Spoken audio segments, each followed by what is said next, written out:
వినాయక చవితి సందర్భంగా మంగళవారం సాయంత్రం షేర్లింగంపల్లి నియోజకవర్గం ఆల్విన్ కాలనీ డివిజన్ కార్పొరేటర్ దొడ్ల వెంకటేష్ గౌడ్, డివిజన్ పరిధిలోని ఆల్విన్ కాలనీ ఫేజ్ 2 కాలనీలో కాలనీ యూత్ ఆధ్వర్యంలో ఏర్పాటు చేసిన వినాయక మండపాన్ని సందర్శించి వినాయక నిమజ్జనం పూజా కార్యక్రమంలో పాల్గొని కాలనీ వాసులకు, కమిటీ సభ్యులకు వినాయక చవితి శుభాకాంక్షలు తెలియజేశారు.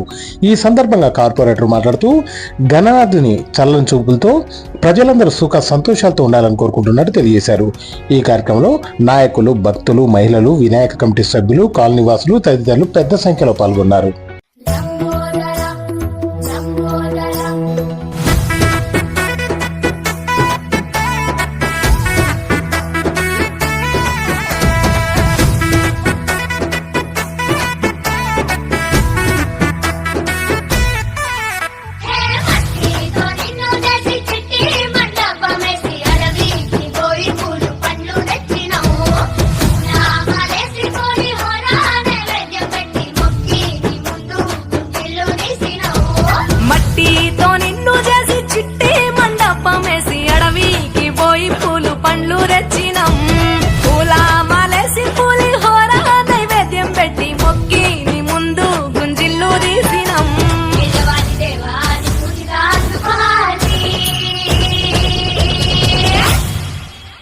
గజనన గణపతి గజముకుడే